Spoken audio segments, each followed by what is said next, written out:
ఇతను వడ్డీ వ్యాపారం చేస్తాడా? వడ్డీ వ్యాపారం ఇక్కడ రెస్టారెంట్ చేస్తున్నాను. మీరు ఎక్కడ ఉంటారు? అక్కడే మేము అక్కడే ఉంటాము.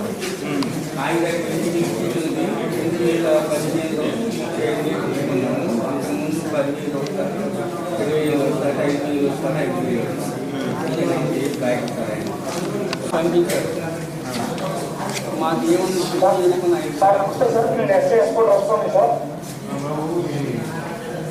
వేముల రాజు అని కంప్లైంట్ వచ్చారు. వీళ్ళు డబ్బు తీసుకున్నారు. 78,000 35,000 ఇచ్చేసారు. 40,000 ఇంకా ఇవ్వాలి. ఎవరైతే ఇచ్చాడో వాడు 4 లక్షలు ఇవ్వాలి. 5 అన్ని ప్రెజర్ చేస్తున్నాడని కంప్లైంట్ ఒకసారి పిలిపించి వెరిఫై చేయండి.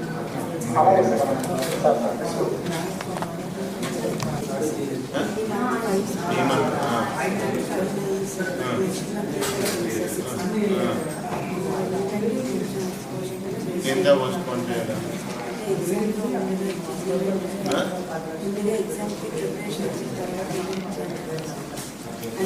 ఒక్కసారి ఏమన్నా మేము పైన 22/7 వెళితే ఆయన ఒప్పుకున్నాడు. ఒప్పుకొని బయట రాదు. ఒప్పుకొని దాడి చేసేస్తారు. 15 రోజుల్లో దాడి చేస్తారు ఒప్పుకొని మళ్ళీ మమ్మల్ని బెదిరిస్తారు అన్నమాట.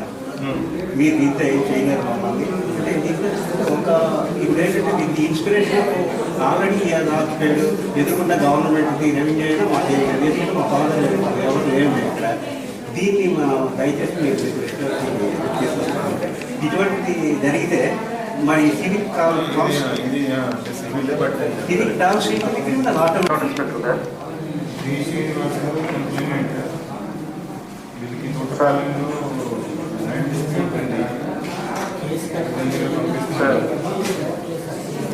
సార్ అలాగే sir received sir noted sir. నేను పర్సూ చేస్తాను సార్. నమస్కారం.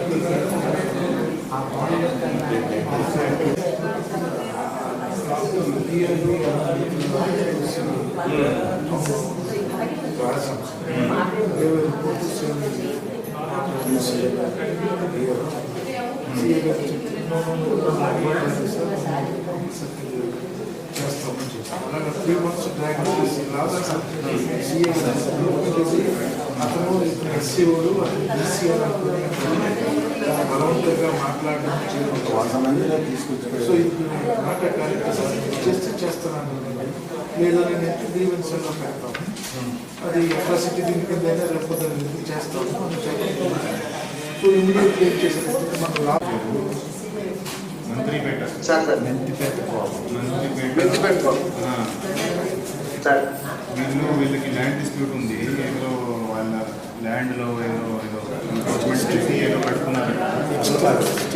అది మీ దగ్గర కంప్లైంట్ కూడా వచ్చింది.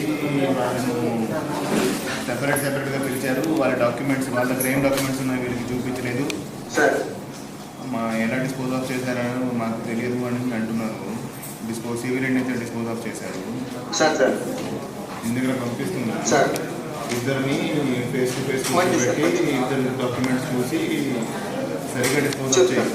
ఓకే, ట్రాన్స్పరెంట్గా డిస్పోజ్ ఆఫ్ చేయాలి. అలాగే సార్. మీ దగ్గర పంపిస్తాను. మంచి సార్. నమస్కారం.